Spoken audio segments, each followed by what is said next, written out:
Hello everyone, a warm welcome to new YouTube video. I hope you are all fine and safe and your preparation is going great. This video is final prediction of 27 जुलाई 2024। सो अगर आपका है exam 27 को तो आज की video आपके लिए बहुत खास होने वाली है, क्योंकि आज की वीडियो में हम बात करेंगे कि क्या लेवल रहने वाला है, क्या क्या क्वेश्चन टाइप आने के चांसेस हैं, किस तरह से आपको लास्ट मिनट प्रिपरेशन करनी है। सो चलिए हमारे साथ बने रहिएगा इस वीडियो में। और अगर आप चैनल को फर्स्ट टाइम विजिट कर रहे हैं, आपने अभी तक चैनल को सब्सक्राइब नहीं किया, सो प्लीज़ चैनल को सब्सक्राइब कर लीजिए, साथ ही बेल आइकन को प्रेस कर लीजिए ताकि आने वाली वीडियोस के नोटिफिकेशन आपसे मिस ना हो। बिना किसी देरी के करते हैं आज की वीडियो को स्टार्ट। सबसे पहले बात करते हैं हम लिसनिंग मॉड्यूल की। सो लिसनिंग की अगर मैं बात करूं तो लिसनिंग का लेवल लास्ट एग्जाम की अगर हम बात करें 20th की, तो लिसनिंग का लेवल जो है वो इजी टू मॉडरेट के बीच में रहा था। सो आज की अगर मैं बात करूं कि 27 को क्या लेवल रहने वाला है, तो वो सेम पैटर्न रहेगा क्योंकि मंथ का लास्ट एग्जाम है। सो इजी टू मॉडरेट आपको जो है लिसनिंग देखने को मिलेगी। और मैप बहुत टाइम से नहीं आया, तो चांसेस हैं कि इस बार मैप आ सकता है। सो मैप की प्रिपरेशन करके जाइएगा। चलिए सेक्शन वाइज देख लेते हैं। सेक्शन 1 की अगर हम बात करें तो सेक्शन 1 में आपके पास बेसिक से नॉर्मल से क्वेश्चन आते हैं और इजीली स्टूडेंट्स उसमें 10 आउट ऑफ 10 जो है करेक्ट कर देते हैं। सो बेसिकली आपको क्या करना है कि आपको सिंपली जो क्वेश्चंस दिए होते हैं, जो आपको क्वेश्चन गिवन होंगे, उनके राइट कीवर्ड पिक करने हैं, उन्हें अंडरलाइन करना है, फुल कंसंट्रेशन के साथ सुनना है, क्योंकि थोड़ा सा आपको कंफ्यूज करने के लिए ट्रैप बिछाया हो सकता है। यानी कि एक नंबर बोलकर उसके बाद दूसरा नंबर बोल के आपको कंफ्यूज करने की कोशिश की जा सकती है। सो उसमें आपको कंफ्यूज नहीं होना। 1 वर्ड एंड और नंबर वाला क्वेश्चन आपके पास आएंगे सेक्शन 1 में। अगर सेक्शन 2 की मैं बात करूं तो मैंने आपको बताया है कि मैप आने के चांसेस हैं इस बार, तो मैप को आप अच्छे से करके जाइएगा। हो सकता है कि इस बार आपको मैप देखने को मिले। Along with that match the information and MCQs आपको देखने को मिल सकते हैं, और 1-2 जो है इसमें ब्लैंक्स भी आएंगी। सेक्शन 3 की अगर हम बात करें तो फुल ऑन सेक्शन 3 जो है 10 के 10 क्वेश्चन जो हैं आपके वो MCQ के रहने वाले हैं, और ऑप्शंस जो हैं इसकी लेंथी होंगी।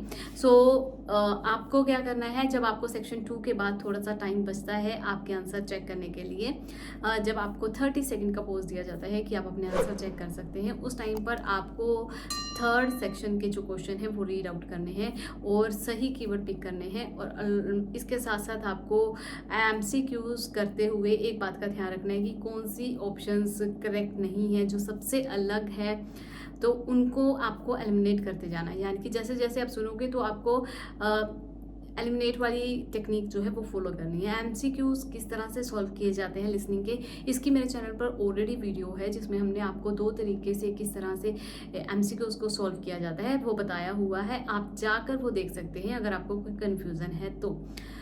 सेक्शन 4 की अगर मैं बात करूँ तो लास्ट एग्जाम में 2 वर्ड्स एंड और नंबर वाले आए थे। सो इस बार हाई चांसेस है कि आपके पास 1 वर्ड एंड और नंबर या फिर 2 वर्ड, 3 वर्ड वाले तो नहीं आएंगे। सो आपको अच्छे से प्रिपेयर करके जाने हैं। बेसिकली क्वेश्चन अगर ओवरऑल चारों सेक्शन की बात करें तो ब्लैंक्स, मैप आने के चांसेस हैं एंड MCQ, ये 3 टाइप के क्वेश्चन हैं जो आपको अच्छे से करने हैं। रीडिंग की बात करते हैं। रीडिंग सेक्शन 1 यानी कि रीडिंग का पैसेज 1 अगर मैं बात करूं तो पैसेज 1 में आपके पास true false not given 6 to 7 question आ सकते हैं। उसके बाद आपके पास ब्लैंक्स आ सकते हैं in the form of sentence completion and summary completion. So 3 से 4 क्वेश्चन जो है या 4 से 5 क्वेश्चन इसके हो सकते हैं। अगर हम बात करें पैसेज 2 की, तो पैसेज 2 आपके पास इस बार मॉडरेट रहने के चांसेस हैं, यानी कि बहुत ज़्यादा डिफिकल्ट नहीं होगा पर बहुत ज़्यादा इजी भी नहीं होगा। सो बी रेडी, अच्छे से प्रिपेयर करके जाइएगा।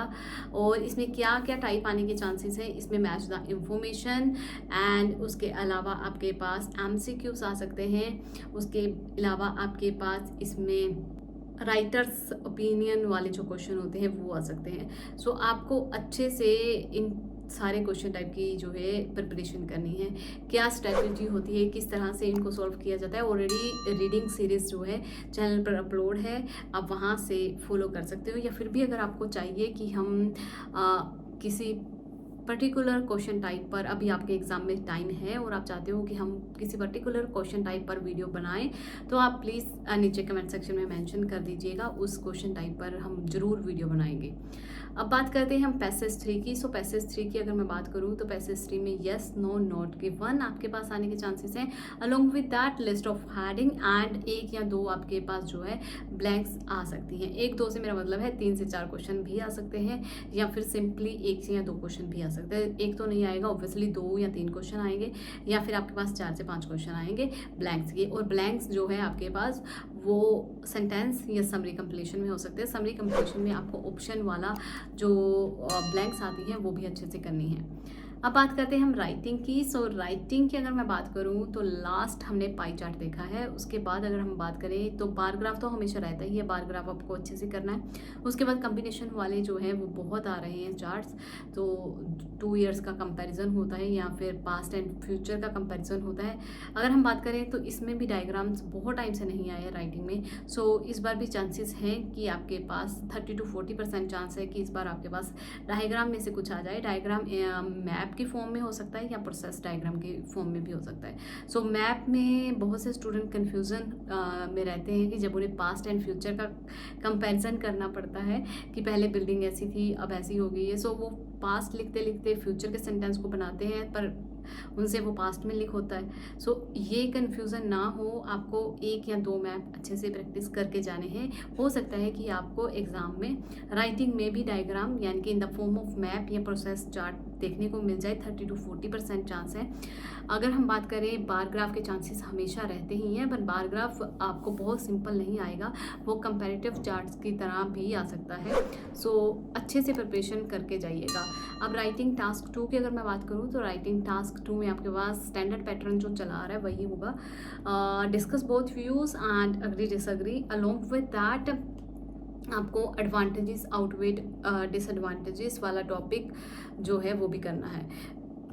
एक क्वेश्चन टाइप और है, वो है डायरेक्ट क्वेश्चंस। डायरेक्ट क्वेश्चन बहुत टाइम से नहीं आए, सो इस बार चांसेस हैं कि आपको डायरेक्ट क्वेश्चन देखने को मिल जाए। और कैटेगरीज वाइज अगर मैं बात करूँ कि किस तरह की कैटेगरीज आ सकती हैं, तो पेरेंटिंग यानी कि चिल्ड्रन एंड पेरेंट्स से रिलेटेड कुछ टॉपिक आ सकता है।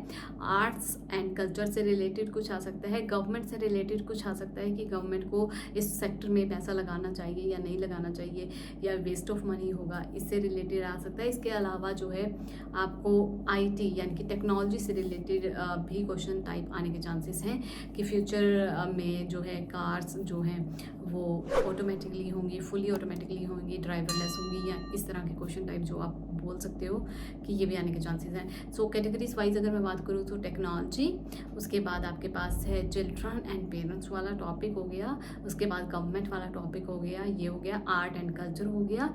इसके साथ साथ आपके पास एम्प्लॉयमेंट वाला टॉपिक हो गया, और 6th नंबर पे अगर मैं बात करूँ तो हेल्थ से रिलेटेड टॉपिक हो गया। तो ये 6 तरह की कैटेगरीज हैं जो आपको अच्छे से करनी है, इनमें से आने के चांसेस हैं। आई होप कि आपके लिए वीडियो आज की इन्फॉर्मेटिव रही होगी। और एक रिक्वेस्ट और है कि जब आपका एग्ज़ाम हो जाता है तो आप अपना फीडबैक ज़रूर देकर जाया करो। अपने जो आपके वैल्यूएबल कमेंट्स हैं, जो आपकी वैल्यूएबल फीडबैक्स हैं, वो हमारे लिए बहुत मायने रखते हैं। सो प्लीज़ अपने वैल्यूएबल फीडबैक जो है कमेंट सेक्शन में ज़रूर मेंशन किया करो कि आपको पैसेज नेम क्या था, किस तरह के क्वेश्चन टाइप आए, क्या एग्जैक्ट जैसे आपको प्रेडिक्शन में बताया गया है बिल्कुल वैसा ही एग्ज़ाम आया या उससे डिफरेंट था। इसके साथ साथ अगर आपकी स्पीकिंग का पार्ट हो चुका है, डन हो चुका है, और किस एरिया में आपने अपनी स्पीकिंग दी है, और क्या क्या आपसे क्वेश्चन टाइप पूछे गए थे पार्ट 1, पार्ट 2 एंड पार्ट 3 के, अगर कुछ भी याद है तो प्लीज़ अपडेट कर दीजिएगा। इससे हमें हेल्प मिल जाएगी कि जो न्यू लिस्ट आने वाली है क्यू कार्ड्स की, उसे प्रिपेयर करने में। Thank you for watching this video. Thanks for your love and support. Thanks once again. Like, share and subscribe जरूर कर देना।